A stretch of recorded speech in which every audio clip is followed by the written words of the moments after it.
함께 나누실 하나님 말씀은 사도행전 20장 25절에서 38절까지입니다. 사도행전 20장 25절에서 38절, 저와 여러분이 한 절씩 교대로 읽으시겠습니다. 보라, 내가 여러분 중에 왕래하며 하나님의 나라를 전파하였으나 이제는 여러분이 다 내 얼굴을 다시 보지 못할 줄 아노라. 그러므로 오늘 여러분에게 증언하거니와 모든 사람의 피에 대하여 내가 깨끗하니 이는 내가 꺼리지 않고 하나님의 뜻을 다 여러분에게 전하였음이라. 여러분은 자기를 위하여 또는 온 양떼를 위하여 삼가라. 성령이 그들 가운데 여러분을 감독자로 삼고 하나님이 자기 피로 사신 교회를 보살피게 하셨느니라.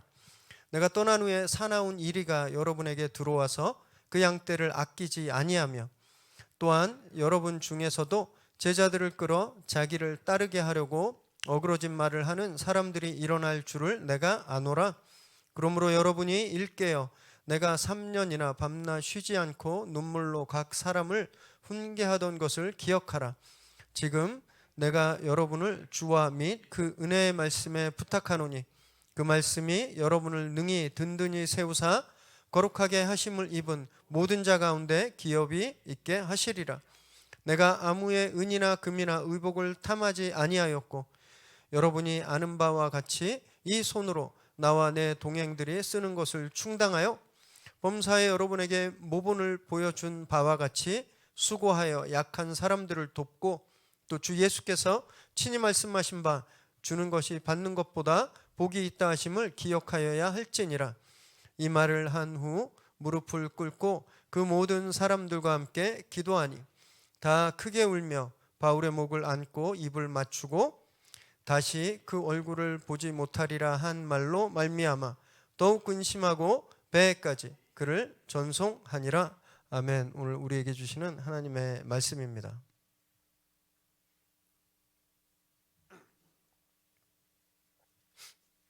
제가 한 5년 전부터 판교 지역의 예배 모임, 판교 신우회를 제가 좀 섬기고 있습니다. 지금은 이제 저희가 그쪽에 워낙 또 보안과 이런 거에 철저해서 2년 한 22개월 동안 모이지 못하고 영상으로, 유튜브 영상으로 저희가 예배를 드리고 있는데 2년 전까지만 해도 매주 목요일 날 점심시간에 이렇게 모여서 예배를 드리고 식사를 나눴습니다. 이렇게 인원수는 뭐 그렇게 많지 않았는데 한 60명 모였거든요. 그런데 그 거의 다 다른 회사들 다니는 분들이었어요. 그래서 한 20-30개 IT 기업에서 모여서 함께 예배드리고 식사를 함께 했습니다. 한 번은 이렇게 같은 테이블에서 식사하고 있던 어떤 자매분이 갑자기 저한테 자기 동생이 저를 안다고 이야기하는 거예요. 그래서 누군데 나를 아시냐고 물어봤더니 세상에 그 동생이 시카고에 제가 다운타운에서 사역할 때 그 교회를 다녔던 친구였습니다. 얼마나 반갑고 참 세상이 이렇게 좁구나, 그런 걸 좀 느꼈습니다. 그러면서 문득 제가 이제 저희 가정이 시카고를 떠나오던 날이 좀 생각이 났어요. 마지막 교회에서 송별 예배를 드리는데 우리 청년들과 정말 눈물 흘리면서 서로 축복하고 좀 아쉬움을 나눴고 또 비행기가 새벽 비행기였습니다. 1시 반인가 그랬는데 밤늦게까지 공항으로 막 리더들이 한 10여 명이 목사님과 함께 와서 한참 시간을 좀 같이 보내고 막 이런 일들이 막 생각났습니다. 시카고에서 정말 열심히 사역했거든요. 그리고 좋은 이별도 했었습니다. 그렇게 옛날 생각하다가 갑자기 흠칫해졌어요. 만약에 내가 시카고에서 사역할 때 진짜 나쁜 사람, 상종하지 못할 사람으로 그렇게 그곳을 떠나고 거기서 기억됐다면 어떻게 됐을까 이런 생각을 좀 해보았습니다. 아마 그날 그 테이블에서 판교 신우회에서 저하고 식사했던 자매는 동생한테 저에 대해서 아주 나쁜 소리를 들었겠죠. 그럼 그 자매는 판교 신우회 예배에 나오지 않았을 겁니다. 이 자매가 다녔던 회사가 그 안으로 시작하는 그 시큐리티 그 회사였는데 거기서 7, 8명이 같이 왔는데 아마 그 사람들도 뭐 못 오게 했을 거예요. 그러면서 야, 참 사람이 잘해야 되는구나. 언제 어디서 누구를 만날지 모르는구나. 세상 좁구나. 이런 생각을 좀 한번 해보았습니다. 근데 인간관계가 늘 그러시잖아요. 그죠? 한 다리 두 다리 건너면 그냥 다 아는 사람입니다. 다 아는 사람. 온라인에서도 그래요. 온라인 세상에서도 페이스북을 하다 보면 내가 이 사람이랑 친구인데 나중에 보니까 이 사람이 나랑 같은 친구를 알고 있는 거예요. 그런 경우 흔히 많이 하시죠? 헤어진다고 끝이 아닌 겁니다. 다 연결돼 있다는 거예요. 다 안 볼 뿐이지, 볼 수 없을 뿐이지 우린 다 연결돼 있습니다. 그래서 페이스북의 그 창업자인 마크 저커버그도 이런 말을 했습니다. 자기는 단지 사람들을 연결시켰을 뿐이다. 그런데 기업이 되어 버렸다. 이런 말을 했거든요. 다 연결돼 있습니다. 우린 이렇게 헤어진다고 해서 그 끝이 아닌 거예요. 그래서 제가 오래 살지는 않았지만 제 나름대로 삶의 원칙들이 있는데 그중에 제가 제일 지키려고 하는 것 중 하나가 헤어질 때 아름답게 헤어지자 이겁니다. 이별할 때 아름답게 이별하자. 인간관계가요, 처음엔 아름다울 수 있습니다. 처음에 호감이 있으니까 만나잖아요. 그죠? 기대도 있고. 그러나 시간이 지나서 끝이 아름다운 그런 관계는 사실 좀 찾아보기가 어렵죠. 뭔가 갈등이 있고 문제가 생겨서 피치 못하게 헤어지는 경우를 제외하고는 뭔가 실망해서 불편해서 사실 우리가 이별을 하는 거거든요. 어차피 안 볼 거니까 헤어지는 마당에 그냥 하고 싶은 말 다 하고 막 멱살잡이하고 다 퍼붓고 그리고 이제 다시 안 보면 되지, 그럼 끝이지, 이렇게 생각하실 수 있으실 텐데 정말 큰 오해입니다. 큰 오산이에요. 그 사람은 안 볼 수 있습니다. 하지만 나와 그 사람이 계속 연결되어 있는 이런 관계의 고리를 타고 그 사람과 나 사이에 있었던 마지막 기억이 있잖아요. 마지막 기억. 그것이 계속 영향을 미치는 거예요. 계속. 제가 지금까지 한 사역을 시작하고 전도사 때부터 한 8개 교회에서 이제 사역을 좀 했던 것 같아요. 한국에서는 한 3교회, 미국에서 한 3교회, 그다음에 귀국해서 새로운 교회, 여기 이렇게 해서 한 8개 교회에서 사역을 했던 것 같은데, 제가 만약에 그 교회를 사임할 때마다 안 좋게 끝났다고 하면 생각해 보세요. 평소에 억하심정이 있었던 집사님, 장로님이랑 가는 마당에 옥상 한번 가시죠 이래가지고 불러서 그렇게 살지 마세요 막 이러고서 막 그렇게 제가 하고 싶은 얘기 다 하고 그 목사님한테도 서운한 얘기 다 하고 그렇게 관계를 끝났다고 한번 생각해 보십시오. 나중에 누가 SNS나 유튜브를 보다가 여기 김용종 목사가 위례에서 목회하고 있네? 그걸 딱 알게 되었을 때 다른 사람들에게 뭐라고 이야기할까요? 마침 아는 사람이 위례 신도시로 이사 가는데 교회 추천해 주세요. 그러면 여기 추천할까요? 그러지 않죠. 거긴 절대 가지 마. 그 목사 진짜 승질머리 되게 나쁜 그런 목사야. 이렇게 얘기하지 않을까요? 이별은 과거의 일이지만, 헤어짐은 과거의 일이지만요, 여전히 현재에도 미래에도 영향을 미치는 겁니다. 그래서 인간관계를 잘 시작하고 잘 맺어가는 것도 중요하지만 진짜 중요한 건 저는 아름답게 헤어지는 거다 이렇게 생각합니다. 오늘 본문에 보면요, 아주 아름다운 이별의 모범이 나옵니다. 아름다운 이별의 모범. 우리가 함께 말씀을 나누면서 이별까지 아름다운 삶은 과연 어떤 삶일까? 어떤 모습일까? 저희가 함께 좀 살펴보는 그런 시간 되시기 바랍니다. 바울은 지금 굉장히 서두르고 있었죠. 오순절 전에 예루살렘에 도착해야 했습니다. 이 일정이 굉장히 빠듯했어요. 그래서 3차 전도 여행을 마무리하면서 귀환할 때 막 서두르고 있습니다. 심지어 자기가 3년 동안 정말 몸을 불태우면서 사역했던 에베소 교회도 바로 지척이었는데 방문하지 않는 거예요. 거기 방문했다 늦을 수 있어서 대신 그가 있는 밀레도 항구로 에베소에서 에베소 교회 장로들을 불러 모읍니다. 그리고 그들과 이제 마지막일지도 모르는 이 만남에서 바울이 유언과 같은 설교를 남기고 있죠. 그래서 그 가르침을 주고 있는 겁니다. 25절 말씀 함께 읽습니다. 시작. 보라, 내가 여러분 중에 왕래하며 하나님 나라를 전파하였으나 이제는 여러분이 다 내 얼굴을 다시 보지 못할 줄 아노라. 여기서 왕래하다라는 단어가 나오는데 이건 그냥 우리가 아는 것처럼 뭐 이 집 가고 저 집 가고 이렇게 왔다 갔다 하는 그런 다닌다는 뜻이 아니라요.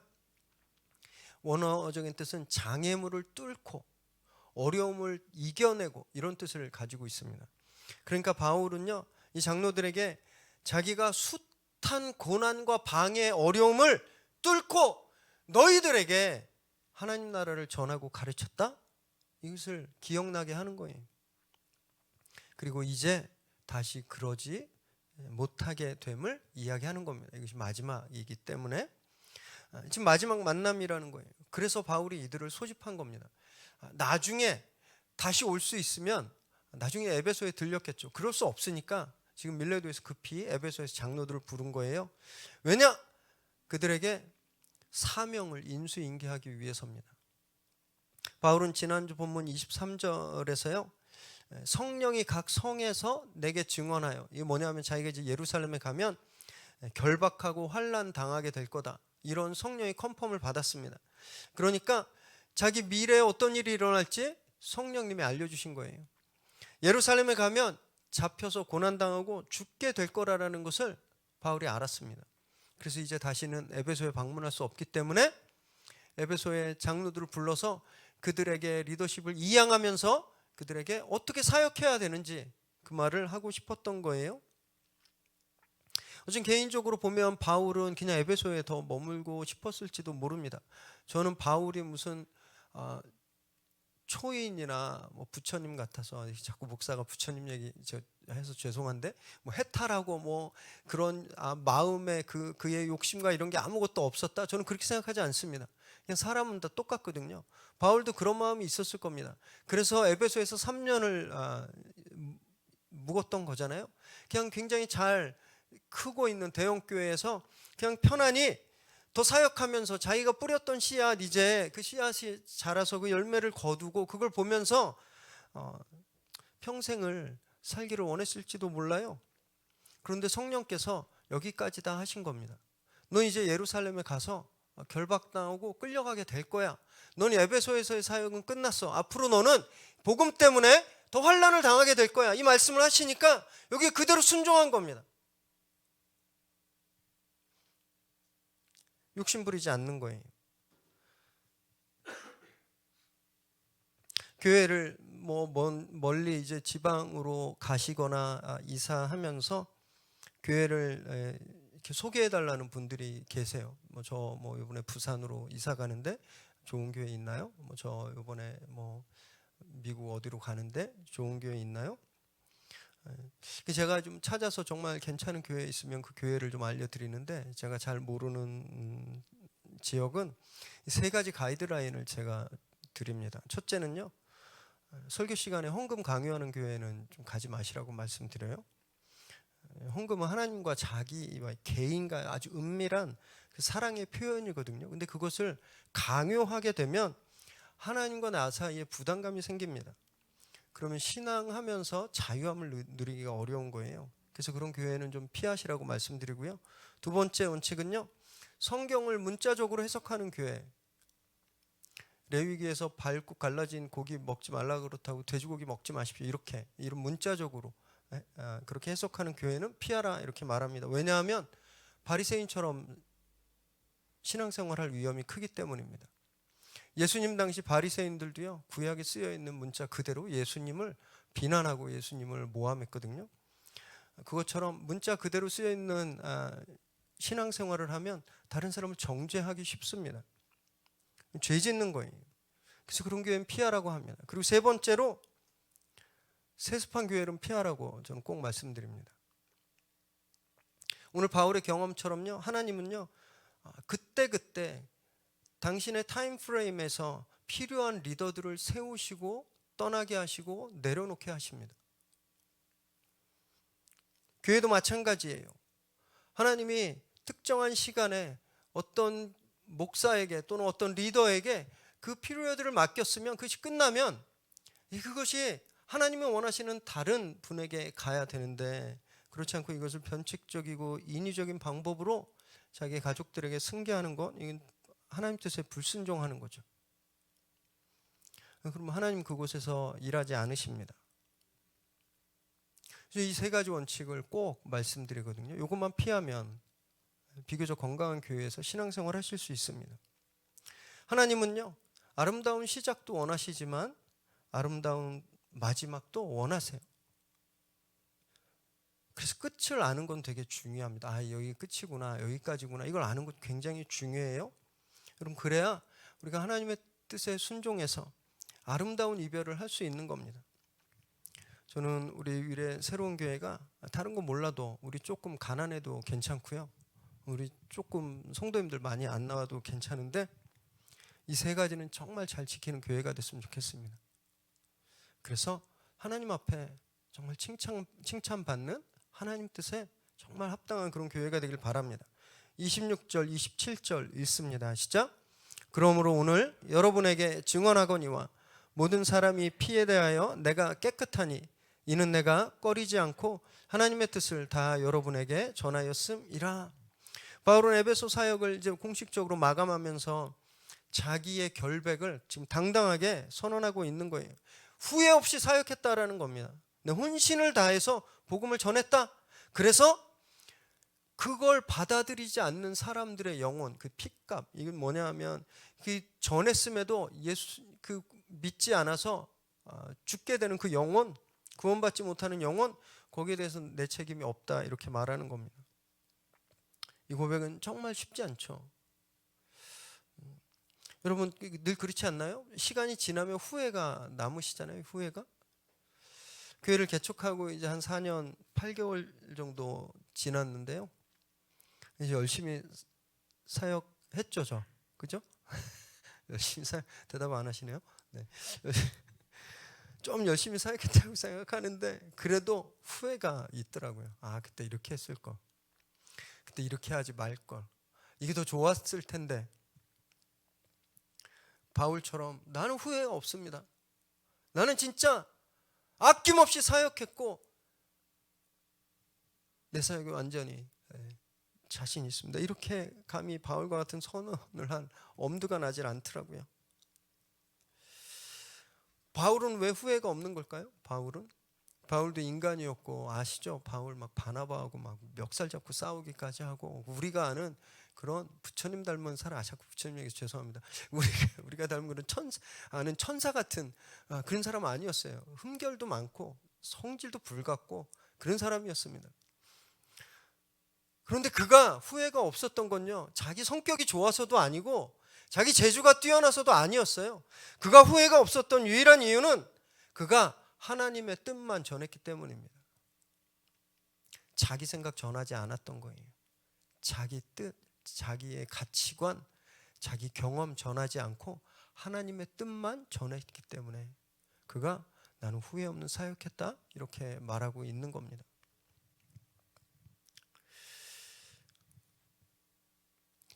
저는 저와 여러분이 정말 하나님 뜻만 전하고 나타내는 그런 삶을 살게 되시길 바랍니다. 그래야 우리가 후회하지 않을 수 있습니다. 그럼 후회가 남으면 아름다운 이별을 할 수가 없죠. 늘 그것이 생각나고 상처가 되고 우리 안에 트라우마로 자리 잡을 수 있거든요. 정말 바울처럼 흔들림 없이 하나님 뜻만 전하는 저와 여러분 되시기 바랍니다. 그래서 후회가 남지 않는 삶을 살게 되시기를 주님의 이름으로 축원합니다. 28절 읽습니다. 시작. 여러분은 자기를 위하여 또는 온 양 떼를 위하여 삼가라. 성령이 그들 가운데 여러분을 감독자로 삼고 하나님이 자기 피로 사신 교회를 보살피게 하셨느니라. 이제 바울이 장로들에게 진짜 하고 싶은 말, 그 권면을 주는데 그것은 그들과 성도들을 위해 늘 깨어 있고 소홀히 하지 말라, 이것을 당부합니다. 한글 개역 성경에 종종 보면 잘못 번역된 단어들이 나오는데 28절에 또는이라는 말, 잘못 번역된 겁니다.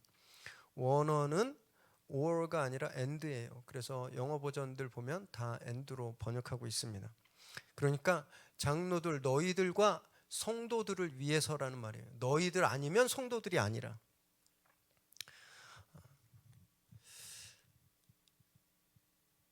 주의를 기울여 살펴라. 왜냐하면 성령께서 그들을 감독자로 세우셨기 때문에. 그래서 예수 그리스도의 보혈로 세워진 교회를 보살피게 하셨기 때문이라는 거예요.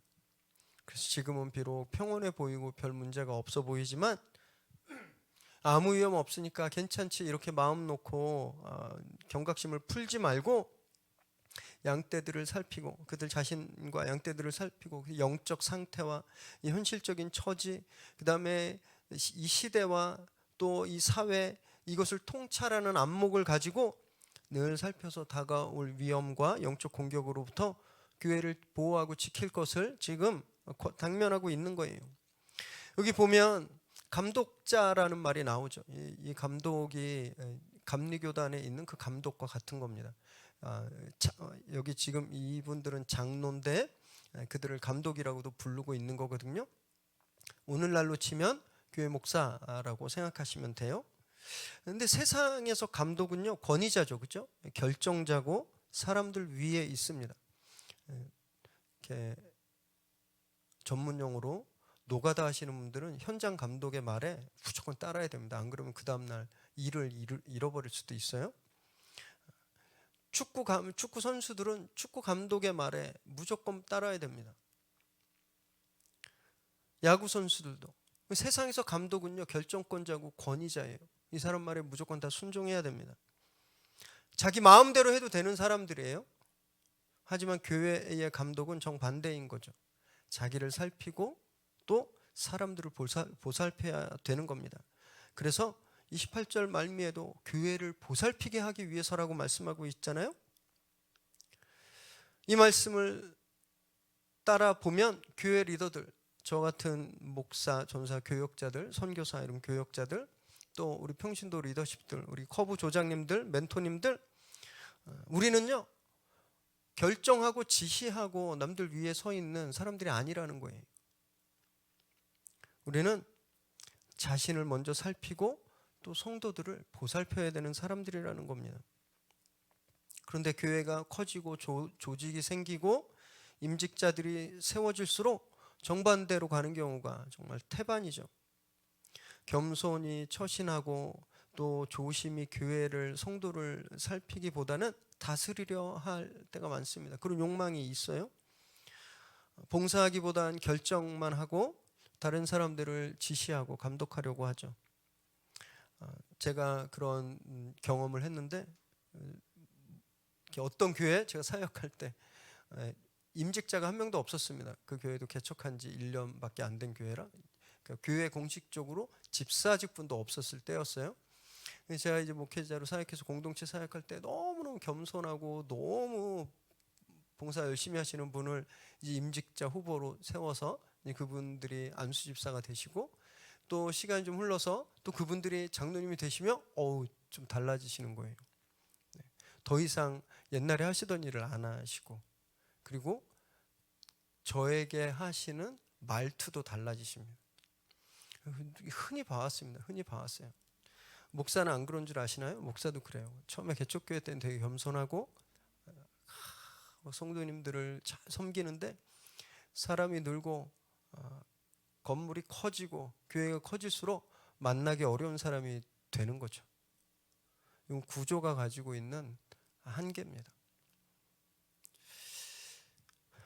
개척 그렇게 큰 교회에 있다가 이 개척교회를 4년간 섬기면서 불편한 점들도 되게 많았습니다.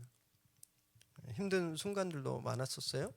근데 진짜 감사하고 좋았던 것 중에 하나가 아직 우리 교회는 현장 감독이 없다는 겁니다. 지시하고 룰 하려고 그러는 그런 분이 없다는 거예요. 그게 얼마나 감사한지 모릅니다. 우리 성도님들 정말 너무너무 겸손하고 훌륭하게 교회를 보살피고 계세요. 우리 월요일마다 우리 조장님들과 그 줌으로 조장 모임을 하면 얼마나 조원들을 사랑하시는지 막 기도 제목을 다 내시고 속속들이 그분을 위해서 걱정하는 마음, 아끼는 마음들이 그대로 정말 나타납니다. 그래서 너무너무 감사해요. 제가 진짜 복받은 목사다 이렇게 느낄 때가 한두 번이 아닌데, 우리 앞으로도 계속 이런 모습 서로 살피고 겸손히 섬기는 우리 이런 모습을 잃지 않았으면 좋겠습니다. 저도 겸손하도록 노력하겠습니다. 제가 이런 첫 마음을 잃지 않도록 늘 기도해 주시기를 부탁드립니다. 29절 30절 읽습니다. 시작. 내가 떠난 후에 사나운 이리가 여러분에게 들어와서 그 양떼를 아끼지 아니하며 또한 여러분 중에서도 제자들을 끌어 자기를 따르게 하려고 어그러진 말을 하는 사람들이 일어날 줄을 내가 아노라.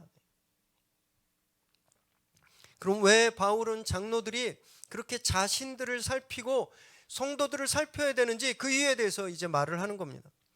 자기가 떠나면 사나운 이리떼가 들어와서 양떼들을 막 헤집어 놓을 것이고 교회 안에서 폐를 지어서 잘못된 가르침을 주는 사람들이 생겨나게 될 것이기 때문이라는 거예요. 앞으로 교회가 당할 두 가지 공격입니다. 외부로부터 오는 이단의 공격, 그리고 내부로부터 오는 분열, 분파주의자들의 공격, 이것을 말하는 거죠. 초대교회는요, 아주 처음부터 이단의 공격에 시달렸습니다. 구체적으로는 영지주의자들이라고 할 수 있는데요, 이 사람들이 육체의 죽음과 부활을 부정했어요. 이때 잠깐 있었던 것이 아니라 300년이 넘도록 교회를 너무너무 힘들게 합니다. 교회 안에서 교회를 굉장히 들어와서 교회를 굉장히 힘들게 해요. 그리고 이 영지주의적인 이단 전통들은 아직도 이어지고 있습니다. 신비주의 모습을 띠고, 바울이 이들에 대해서 경각심을 가지고 교회를 지키라고 말하고 있는 거예요. 그리고 교회 내부의 공격, 이 분파주의인데, 여러분 당시에는요 우리처럼 이렇게 글로 써진 성경책이 없었을 때입니다. 이거를 아셔야 돼요. 아니 성경에 다 나오는데 이 사람들 왜 이러지, 이렇게 생각하시면 안 돼요.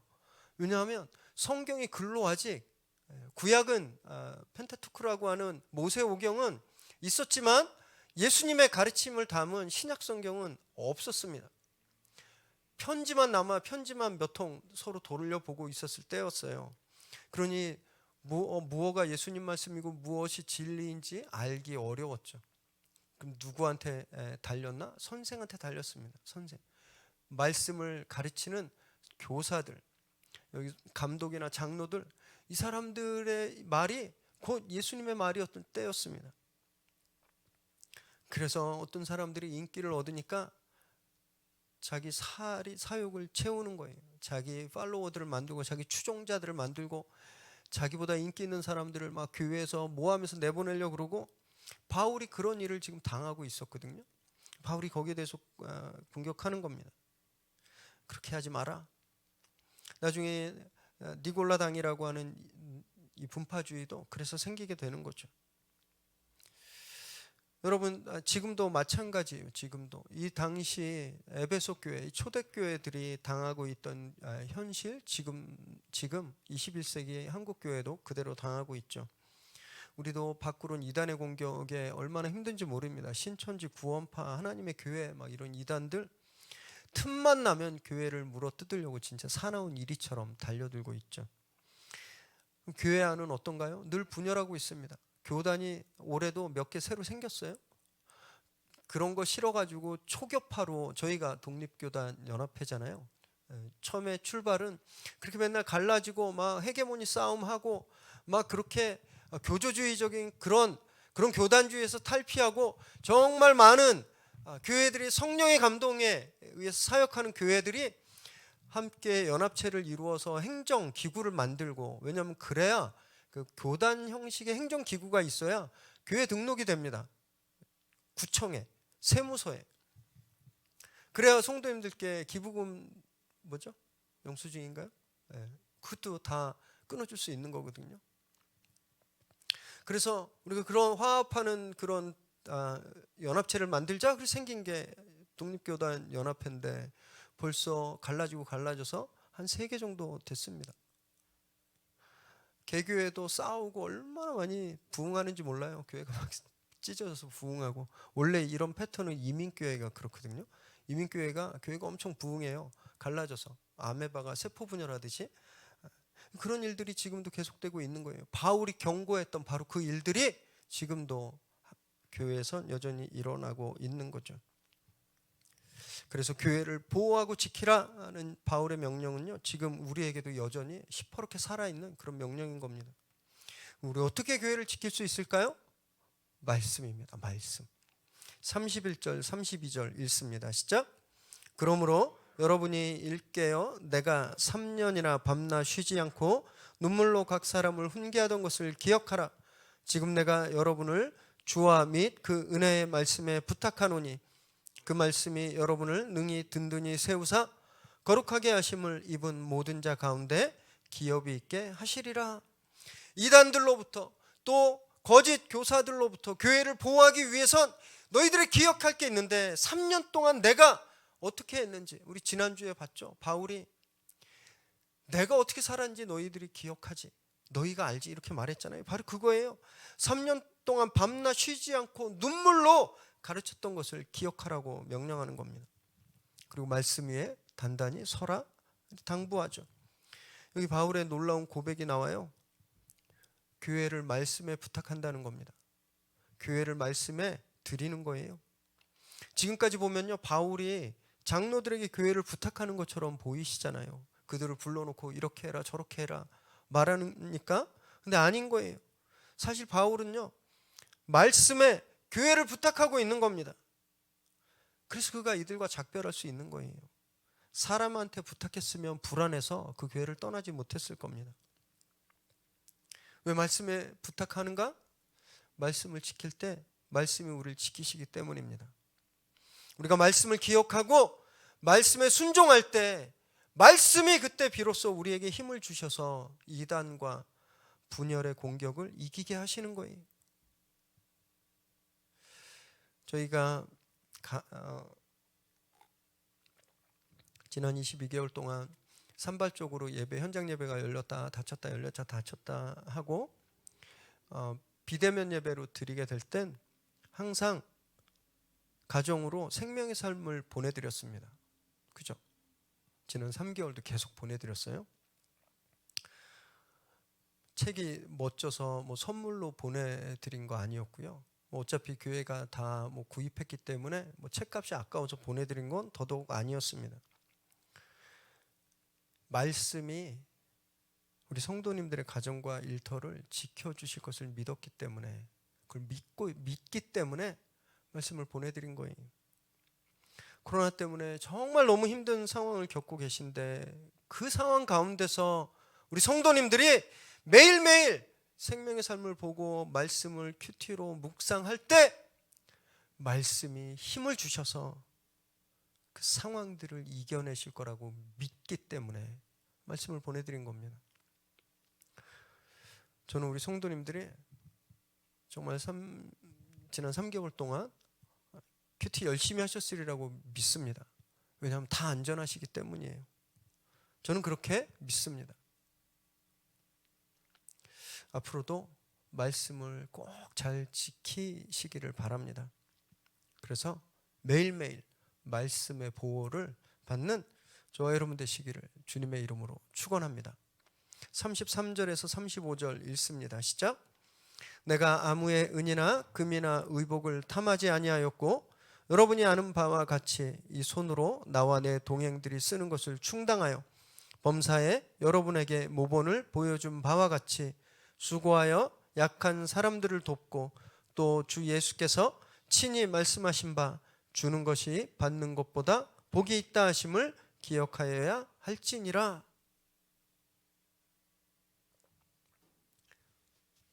바울은 자기가 3년간 어떻게 살았는지 그걸 지금 구체적으로 자기 입으로 이야기합니다. 자기는 성도들의 재물을 탐하지 않았다라는 거예요. 오히려 스스로 자기와 동역자들이 쓸 것, 생활비를 벌었다 이렇게 말합니다. 고린도에서 브리스길라와 아굴라를 만났을 때 기억하시죠? 업종이 같아서 그들이 함께 동역했죠. 그래서 천막을 만들면서 사역을 같이 했습니다. 아마 에베소에서도 그렇게 천막을 만들면서 생활비를 충당했을 거예요.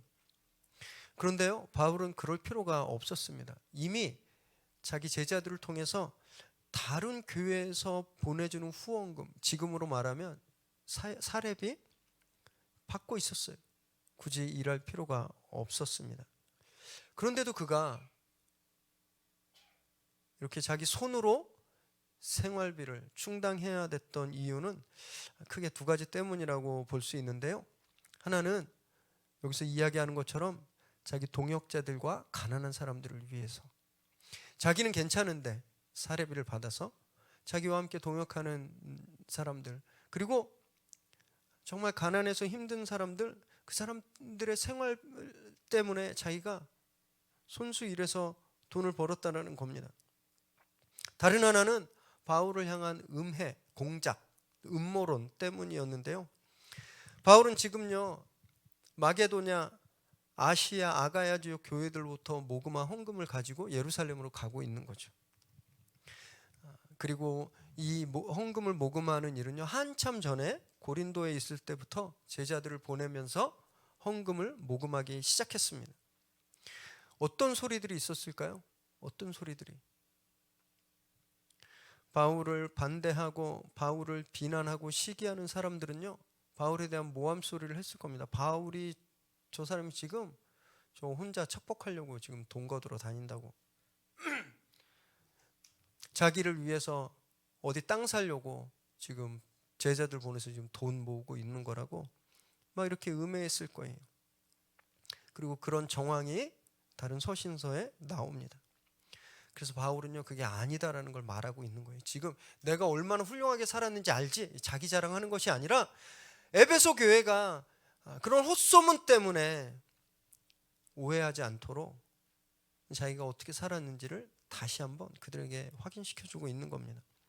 더 나아가서 에베소 교회도 그렇게 가난한 사람들을 위해서, 동역자들을 위해서 재물을 흘려보내는 그런 교회가 되기를 간절히 바라고 있는 거죠. 이 가르침 역시 오늘 이 시대 교회들에도 유효합니다. 오히려 저는 지금 더 강력하게 지켜야 하는 말씀이다라고 생각해요. 정말 얼마나 많은 리더들이 성도들의 재물과 또 시간을 탐하고 권력과 만몬의 편에 섰다가 추락하고 있는지 모릅니다. 목사가 퇴직금이 70억이라는 게 말이 되나요? 재단을 만들어서 수백억을 자기 노후 호구지책으로 세우는 것, 이게 말이 되나요?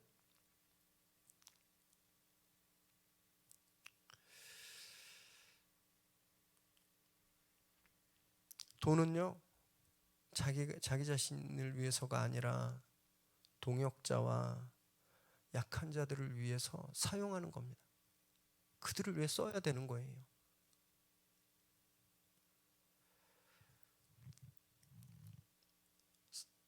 그렇게 사용하면 돈은 선한 영향력이 됩니다. 그런데 돈을 사랑하면요, 돈은 마귀가 돼요. 마귀. 그래서 우리를 잡아먹습니다. 우리말에도 이런 말 있잖아요. 돈 때문에 눈 뒤집힌다? 멀쩡하다가요, 돈 귀신에 쓰이면 진짜 돈 사람이 되는 겁니다. 그런 사람들 너무 많이 보고 있잖아요. 어떻게 저런 일을 할까? 돈 때문에 아무 그 잘못이 없는 사람들을 죽이고,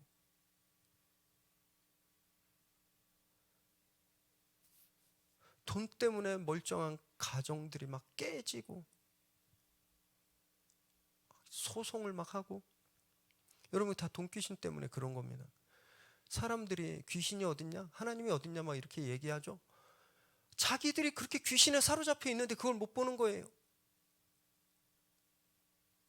저는 오히려 그걸 보면서 와, 진짜 귀신이 있구나, 이 사탄 마귀가 있구나, 그러니까 하나님도 계시구나, 저는 오히려 그것이 하나님이 계시는 그 증거라고 생각합니다. 돈 귀신이 아니면 할 수 없는 일들을 돈 때문에 하는 거잖아요. 귀신에 쓰여서. 그래서 우린요, 이 돈 귀신에 쓰이지 않도록 진짜 열심히 말씀 붙들어야 됩니다. 코로나 때문에 저희 교회도 진짜 2년 가까이 참 어려운 시간을 보내고 있습니다. 뭐 이렇게 아는 분들이 뭐 전화 와서 요즘 어때? 그러면 좋습니다. 너무 행복합니다. 뭐 막 이렇게 대답은 하지만 어떻게 우리 교회라고 안 힘들겠습니까? 그리고 너무 감사한 건요. 되게 어려운 시간을 보내고 있는데 우리가 지난 22개월 동안 단 한 달도 이웃사랑 실천 기금 사역을 쉬지 않았다라는 거예요. 잘 아시다시피 우리가 복지관에 참 어려운 아이들을 돕고 있는데 한 번도 끊어져 본 적이 없습니다. 그래서 성도님들한테 너무너무 감사해요. 여러분 어려울 때 못 도우면 나중에 넉넉할 때도 못 돕습니다. 그런 사람 봤죠? 내가 지금은 별로 사정이 안 돼서 좀 열심히 못 하겠는데 나중에 뭐 되면 할게요. 나중에 되면 하는 사람 한 명도 없어요. 교회 사역도 마찬가지입니다. 뭐 이번에 이런 사역으로 좀 섬겨주세요. 제가 지금 취직 준비를 하고 뭐 이게 있어서 진짜 취직되고 뭐 이렇게 하면 열심히 하겠습니다. 취직되면 놀러 다니기 바쁩니다. 힘들 때, 어려울 때 하지 않으면 나중에 넉넉하고 여유 있을 때도 절대 못하는 겁니다. 저는 그래서 우리 교회가 너무너무 좋아요. 저는 우리 성도님 너무너무 감사합니다. 앞으로도 우리 새로운 교회는요, 그냥 할 수 있는 대로 우리 주변에 약하고 어려운 이웃들을 위해서 물질을 흘려보내는 그런 교회가 되길 바랍니다.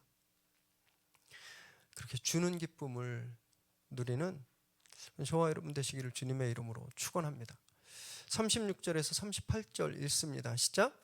이 말을 한 후 무릎을 꿇고 그 모든 사람들과 함께 기도하니 다 크게 울며 바울의 목을 안고 입을 맞추고 다시 그 얼굴을 보지 못하리라 한 말로 말미암아 더욱 근심하고 배에까지 그를 전송하니라.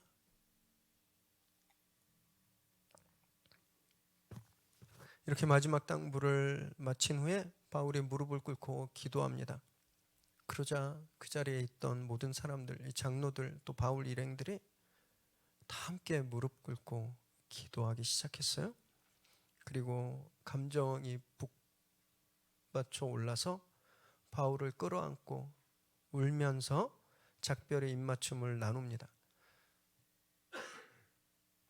여기 크게 울다는 건요, 말 그대로 주변 눈치 안 보고 그냥 마음껏 엉엉 울었다라는 뜻입니다. 대성통곡했다라는 말이에요. 여러분 이들의 나이가 몇 살쯤 됐을까요? 바울을 비롯해서 거기 있었던 사람들 대부분 장로들, 특히 노년에 접어든 어르신들이었을 겁니다. 이 사람들이 그 번잡한 시내에서 사람들의 이목도 생각하지 않고 대성통곡하고 서로 끌어안고 울고 있는 거예요.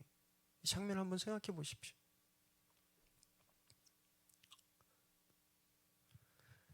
이제 다시 못 본다고 생각하니까 사명도 알겠고 부르심도 알겠는데 다시 못 보니까 그 슬픔을 지금 이기지 못하는 겁니다. 또 바울은요, 이 장로들이 앞으로 교회를 섬기며 겪어야 하는 그 많은 그 고통들, 그 아픔들을 아니까 너무 안쓰러워서 우는 거예요. 말씀 묵상하면서 너무너무 정말 부러워졌습니다. 이 관계가. 보통 헤어질 때는 원망하고 헤어지는 경우가 많잖아요. 싸우고 헤어지고 상처 주고 헤어지고. 근데 이들은 그러지 않았습니다. 서로를 위해서, 이 장로들과 바울은요, 서로를 위해서 심장 깊이의 아픔을 공유하고 있는 거예요.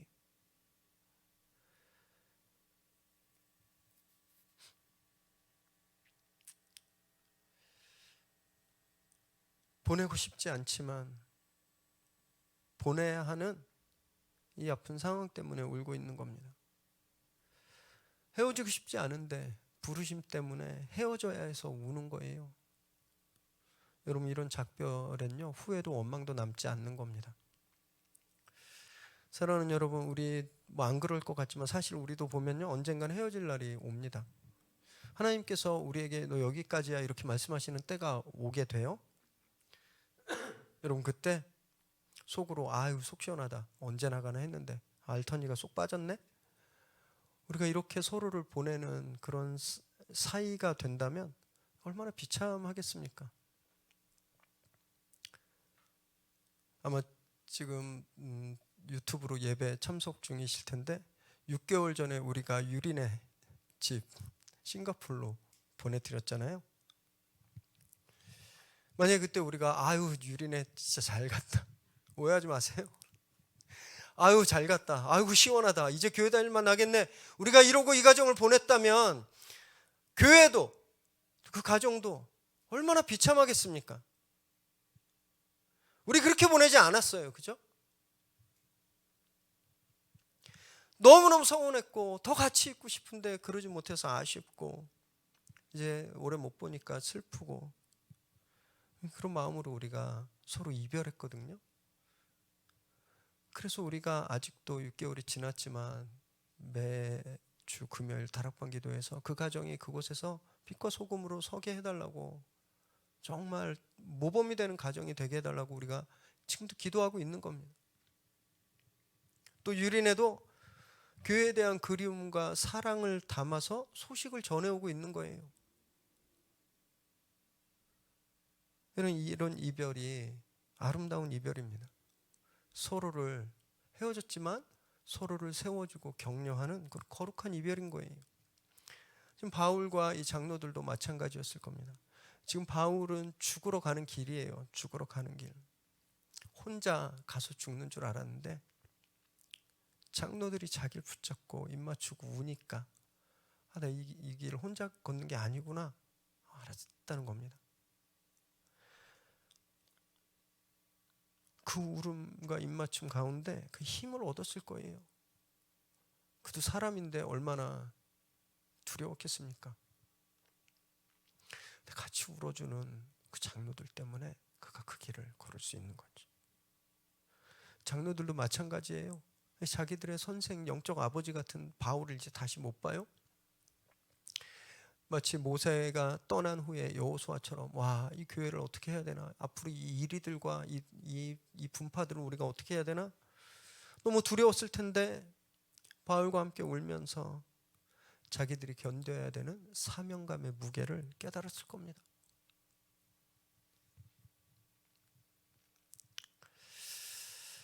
저는 우리가 이런 관계가 되면 너무너무 좋겠습니다.